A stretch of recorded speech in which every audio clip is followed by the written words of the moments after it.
I'm tired of hearing about self-care and me time being a priority when we chose to be mothers. Respectfully, I'm not saying that you can give from an empty cup. I get that. However, I am saying that we need to be really careful about the messaging, especially that we give new mothers or mothers to be, because ultimately we are telling women that they can have it all. And I don't think we can. I think we can have it all, but certainly not at the same time. And ultimately we go through different phases in our life. Before children, babes, I was jet setting. I was doing this. I was living my best life. Post children, I still live my best life, but it's in a different context. And ultimately, it is not my feelings that takes my number one priority. And I do believe my time will come again, but I think we must remember delayed gratification. And this society definitely glorifies instant gratification, which I think is the root of a lot of evil, not to be dramatic, but definitely so.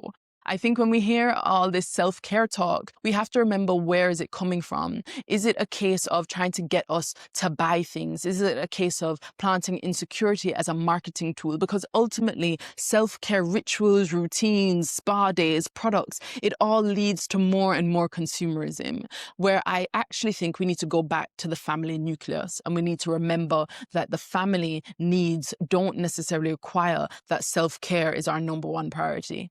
No, I think that parenting is tiring. I think that that is the reality. And I think a lot of times if we reframe things, if we change our mindset, then we perceive our reality in a very different way. So there are 4 things that I want to leave you with today that I think should be our focus, instead of constant talking about what I need to do for me as a mother. Because your children are only small for a very, very short time. And we always hear how the time flies.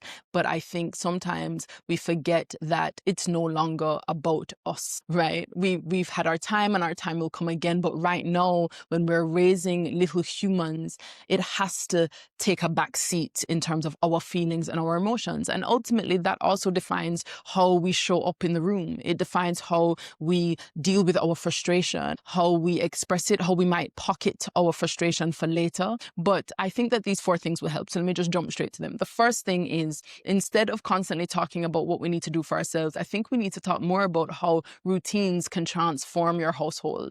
I didn't know about routines until my neighbor told me about this book, and it completely changed my perspective. And that was my focus. I thought you just woke up when the baby woke up, you went to sleep when the baby went to sleep, and they kind of this tug of war, and you were just ebbing and flowing with their vibes. And then I realized that there are hunger cues to look out for. There is a structure and a flow to the day that can help both you and your baby. And the reason why I think routines are so important is because a lot of times people think that they're really rigid and restrictive. No.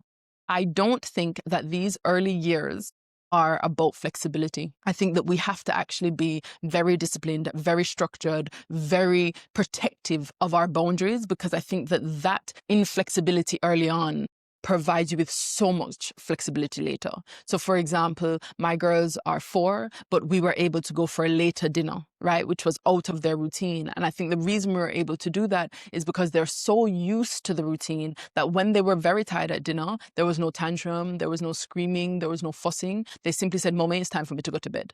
My children do not have fear of missing out. They do not fight the sleep. They say, "Mommy, it's time to go to bed." And I think it's because they know the rhythm of their day, and they also know that I will respect how they feel. So of course, when it's time to go to bed, babes, it's time to go to bed. But the fact is that in those early years of parenting, I really thrived once I understood how to instill a routine. And it also meant that being strict with my routine meant I actually had more time for myself. So after I had my kids, I also did a law degree. So I had restaurants at the time. I remodeled one of them and basically launched a new concept. And then I started this law degree, and I was studying at night. So I had to run my business after 7 o'clock, and I also had to study for this law degree. And the point is that I would never have been able to do that had I not had a strict routine. So my children went to bed at 7 and they woke up at 7. At 8 months, I had one feed at 11 o'clock. And by 11 months, they had no more feeds during the night. I breastfed my girls until they were 2.5, but from 11 months, they were sleeping from 7 to 7. And that meant that that night shift was my me time, if you like. And I'm not suggesting that you run your business at nighttime. I'm not suggesting that you do a law degree or any other degree at nighttime. What I am suggesting is that if you can be disciplined enough for those wake hours, Then when you put your baby to sleep, babes, then you can go have the bath. Then you can light the candle. Then you can have your balance, if you will. But that cannot be a priority when your child is awake. Also, because, and this is coming from like a stay-at-home perspective, because I stay with my kids don't go to daycare. What it means is that when I'm around them during the day in those early years, they have my undivided attention. And I want to talk a little bit about attachment. If we're constantly thinking about how this parenting journey is draining, babes, it will be draining because that's what you're telling yourself all the time. But if we remember the blessing that it is to be on this journey, and we remember to live in those moments, to notice the little things, to notice when a strand of hair is turning blonde, to notice when they can now write the number 3 with precision, then your focus allows you to feel more positive about the entire process. And I'm not saying that there are no challenges with parenting from an emotional perspective. What I'm saying is we cannot have the focus being on ourselves. And once we change that focus to our children, I do think it feels better. And when we have that routine, it also allows us to build more secure attachment. Your child knows what's coming next, but you know what's coming next, especially if you're a first-time mother. Knowing what the flow of your day is going to be just makes you feel like you're doing something right. So the first thing, focus on the routine, not self-care. Focus on being inflexible. Focus on holding on to your boundaries, and focus on making sure that you find the perfect rhythm for you and your baby. And remember, delayed gratification is a real thing. The other thing that I think we should be focusing on is who are the people around us, right? Because a lot of times, if we're constantly feeding ourselves negative messaging online, I see so many people complaining about motherhood, so many people complaining about the school holidays, just complaining. And, you know, one of the reasons why I kind of got out of the UK, and I appreciate that constant negativity really does seep into your system. Now, babes, I love a good vent. I love to vent like the best of them. I love to tell a story. I love to get it out of my system. But the point is I have a small inner circle. And when I'm done venting, we then move on to positivity.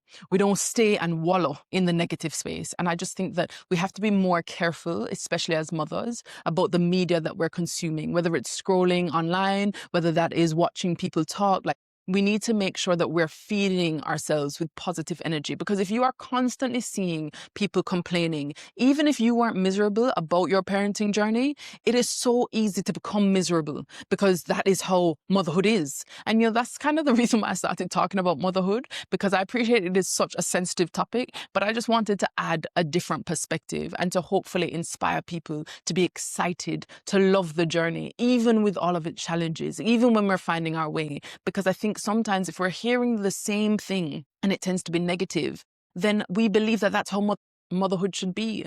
And there is really something to be said about the expectation effect. When you expect something to be a particular way, trust me, your brain will look out for things to confirm that expectation. So if you're coming into motherhood, you're pregnant, and you're hearing all of how hard it is, how draining it is, how much self-care you're going to need, then by the time your baby comes, of course, you're going to confirm that expectation. So I really want to encourage you to just keep your inner circle positive, keep them on the same page, keep it being people who are going to lift you, to build you, not people that are going to drain you. But also even the strangers that you watch online, just make sure that the messaging is aligned with positivity, because this journey can be super isolating. And the more people you can have in your corner that are seeing the way you want to see the world is going to be easier, especially in those trying times. And the third thing that I want you to remember instead of self-care is that this time is so short. It is so short.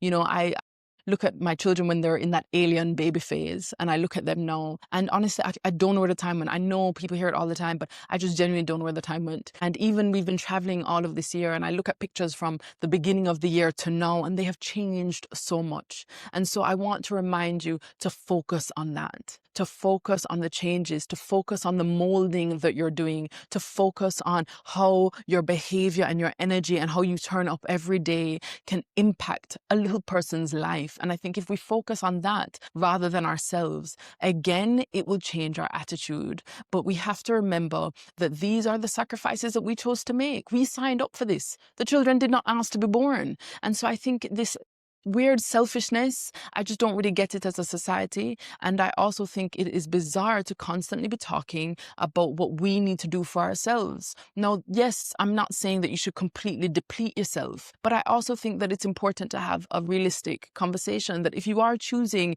to be an intentional parent, a lot of times, babes, it is not about us. It just isn't. It isn't about us. And I think that the more we can be honest and have those conversations, and not in a negative sense, is the easier it is for people who are perhaps exploring their options in terms of their parenting style to see which one aligns with them. I think the other thing is to remember that parenting is hard and life is hard. Right? I think we live in a world, once again, where we want things to be easy, but I don't think that anything worthwhile is easy.